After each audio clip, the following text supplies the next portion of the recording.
మొన్నటి వరకు ఆమె ఎమ్మెల్యే కాబట్టి ప్రభుత్వం క్యాంప్ ఆఫీస్ ఇస్తుంది. ఎమ్మెల్యేగా ఉన్నన్ని రోజులు అధికారిక కార్యక్రమాలు, పార్టీ కార్యక్రమాలు అన్నీ క్యాంప్ ఆఫీస్ కేంద్రంగానే నడిచేవి. గడిచిన అసెంబ్లీ ఎన్నికల్లో ఓటమి పాలవడంతో క్యాంప్ ఆఫీస్ని కొత్తగా ఎన్నికైన ఎమ్మెల్యేకి అప్పగించి ఖాళీ చేతులతో రోడ్డు మీదకి వచ్చేశారు ఆమె. ఇప్పుడు ఎమ్మెల్యే పదవి లేదు, పార్టీ కార్యక్రమాలు నిర్వహించుకోవడం కోసం కనీసం ఒక చిన్న కార్యాలయం కూడా లేదు. ప్రస్తుతం ఏ కార్యక్రమం నిర్వహించాలన్నా నడి రోడ్డే దిక్కవుతోంది. కార్యాలయం కూడా ఏర్పాటు చేసుకోలేని పరిస్థితుల్లో ఉన్న మాజీ ఎమ్మెల్యే ఎవరు, ఏ పార్టీ తెలియాలంటే let's watch the story.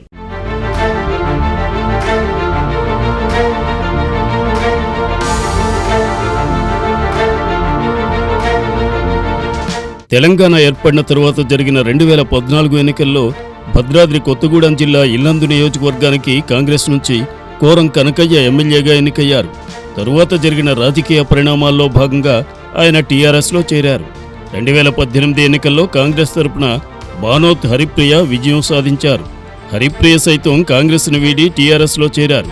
Haripriya ఎమ్మెల్యేగా ఉన్న సమయంలో ప్రభుత్వ క్యాంపు కార్యాలయంలోనే ప్రభుత్వ పార్టీ కార్యక్రమాలు నిర్వహించేవారు. 2023లో జరిగిన అసెంబ్లీ ఎన్నికల్లో హరిప్రియ వాటింపాలవడంతో క్యాంపు కార్యాలయాన్ని ఖాళీ చేయాల్సి వచ్చింది.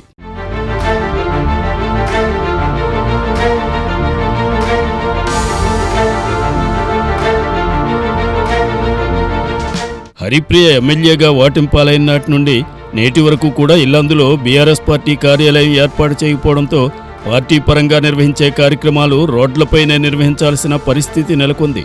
ఇటీవల మహిళా దినోత్సవం సందర్భంగా బీఆర్ఎస్ తరపున మహిళల్ని సన్మానించే కార్యక్రమం ఒకటి చేపట్టారు. పార్టీ కార్యాలయం లేకపోవడంతో నడి రోడ్డుపైనే సన్మాన కార్యక్రమం జరపాల్సి వచ్చింది. కార్యాలయం లేకపోవడంతో తమ సమస్యలు చెప్పుకోవడానికి కార్యకర్తలు ఎక్కడికి వెళ్లాలో తెలియని పరిస్థితి. కనీసం మాజీ ఎమ్మెల్యే హరిప్రియకి ఇల్లందులో నివాసం కూడా లేకపోవడంతో కార్యకర్తలు ఎక్కడికి వెళ్లాలో తెలియక అయోమయానికి గురవుతున్నారు.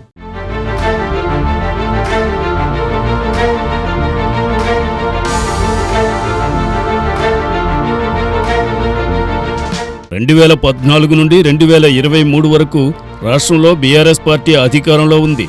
ఇల్లందులో బీఆర్ఎస్ ఎమ్మెల్యేనే ఉన్నారు. అయినప్పటికీ పార్టీ కార్యాలయం ఏర్పాటు చేయలేకపోవడం పట్ల కార్యకర్తలు ఆవేదన వ్యక్తం చేస్తున్నారు. మండల స్థాయిలో సైతం పార్టీ కార్యాలయాలు ఏర్పాటు చేసుకుంటున్న తరుణంలో నియోజకవర్గ కేంద్రంలో పార్టీ కార్యాలయం లేకపోవడం పట్ల విస్మయం వ్యక్తం చేస్తున్నారు. ఇల్లందులో Congress, BJP, CPM, CPI, CPI ML, new democracy, Telugu Desam సహా అన్ని రాజకీయ పార్టీలకు కార్యాలయాలు ఉన్నాయి. 10 ఏళ్లు మన పార్టీనే అధికారంలో ఉండి నియోజకవర్గంలో మన పార్టీ ఎమ్మెల్యేలే ఉన్నప్పటికీ ఇల్లందులో పార్టీ ఆఫీస్ కట్టుకోలేని దుస్థితి ఎందుకు వచ్చిందా అని కార్యకర్తలు ఆవేదన చెందుతున్నారు.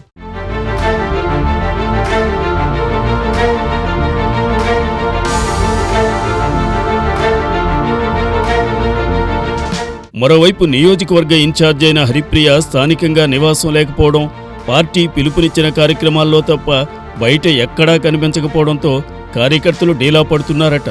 అధికారంలో ఉన్నప్పుడు ఎమ్మెల్యే భర్త హరిసింగ్ కనుసనల్లోనే వ్యవహారాలు నడిచేవి. వాటింపాలైన తర్వాత హరిసింగ్ సైలెంట్ అయ్యారు. ఇల్లందు వైపు కన్నెత్తి కూడా చూడట్లేదు. ఇప్పటికైనా ఇల్లందులో పార్టీ కార్యాలయం ఏర్పాటు చేసి కార్యకర్తలకు అందుబాటులో ఉండాలని కార్యకర్తలు కోరుకుంటున్నారు. చూడాలి మరి ఇల్లందు గులాబీ కార్యకర్తలకు ఓ గూడు దొరుకుతుందో లేదో.